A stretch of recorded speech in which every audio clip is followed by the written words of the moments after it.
Pemirsa, terima kasih Anda masih bersama kami dalam iNews Prime. Pasca dibukanya posko DVI antemortem korban pembunuhan Mbah Slamet, sejumlah pelapor mulai berdatangan. Polisi pun melakukan tes DNA pada keluarga korban untuk mengidentifikasi jenazah.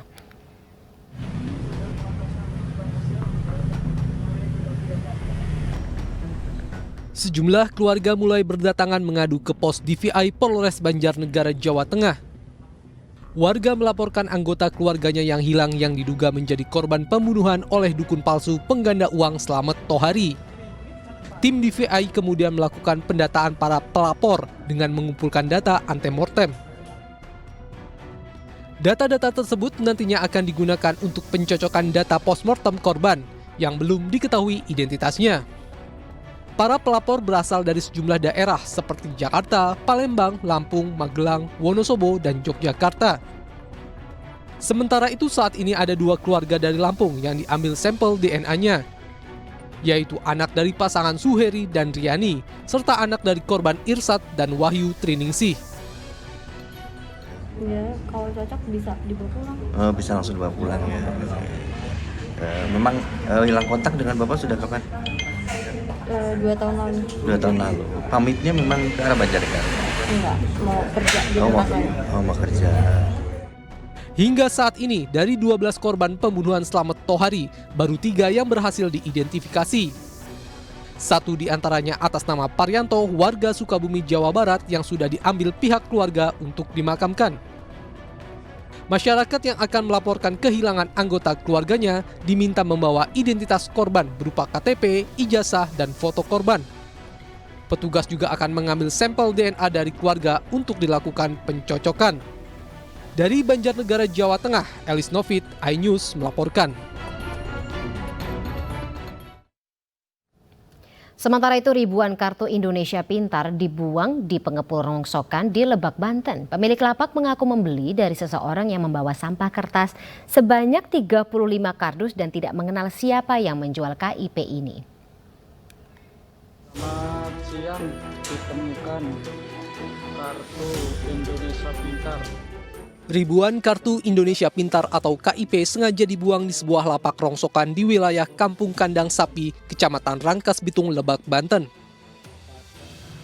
Pengepul mengaku tidak mengetahui isi 35 kardus yang ditawarkan oleh seseorang yang ingin menjual barang bekas tersebut. Menurut pemilik lapak rongsokan, dirinya didatangi seseorang yang membawa 35 kardus yang awalnya dikira kertas bekas.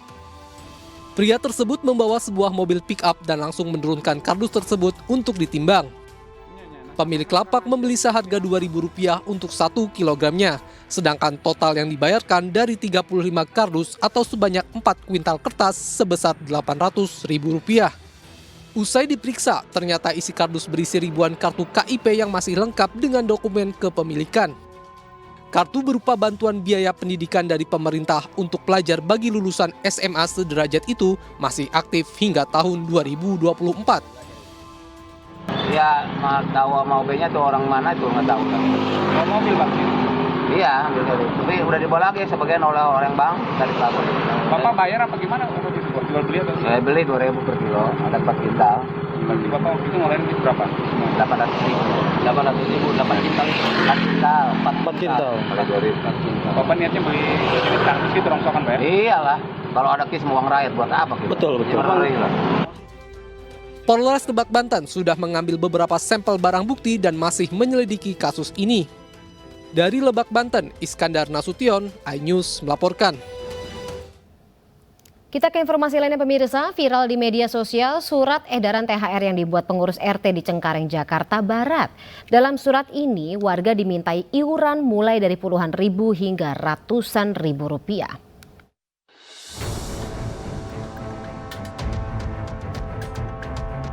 Surat edaran tunjangan hari raya dari pengurus RT 9 RW 16 Kelurahan Kapuk, Kecamatan Cengkareng, Jakarta Barat viral di media sosial.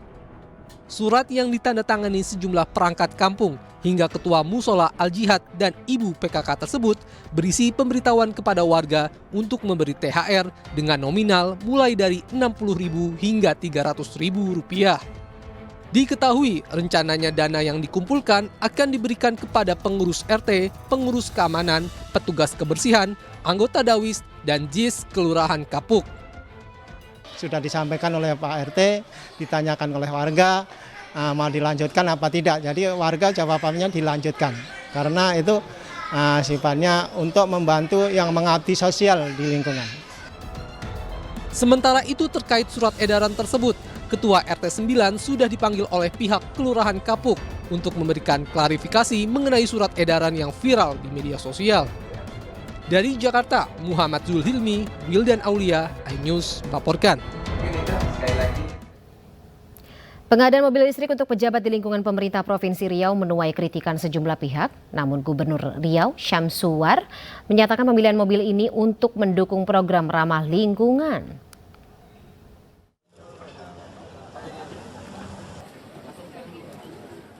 Pembelian 10 unit mobil listrik oleh Provinsi Riau menuai sorotan masyarakat lantaran menggunakan APBD Riau tahun 2023 dengan total anggaran sebesar 10,4 miliar rupiah.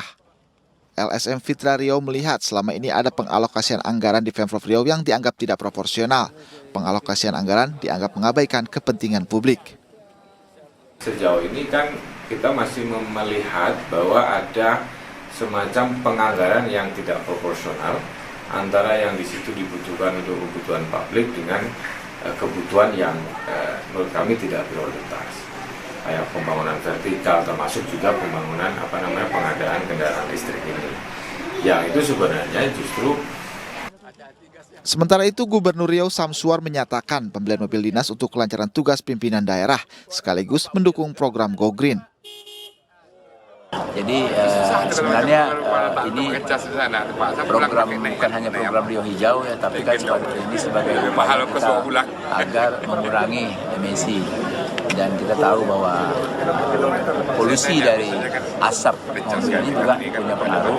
Di samping juga ini juga untuk dalam rangka hemat energi. 10 mobil listrik ini diserahkan Syamsuar kepada 8 pejabat di lingkungan Pemprov yakni Sekda Riau, Ketua DPRD Riau, Kejati Riau, Komandan Lanut Rusmin Nurjadin. Selain itu, ada juga Kepala Badan Penghubung Pemprov Riau di Jakarta serta Gubernur dan Wakil Gubernur Riau.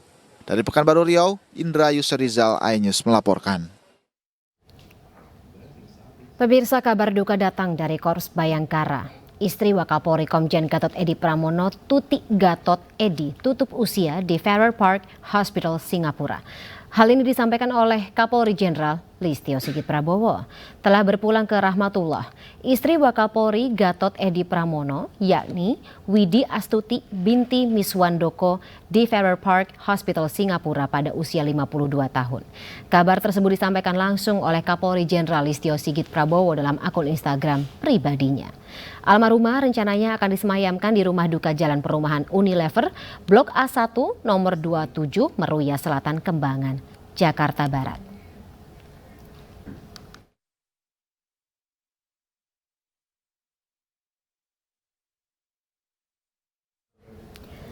Pemirsa, tetaplah bersama kami. iNews Prime masih akan kembali dengan informasi lainnya setelah jeda berikut.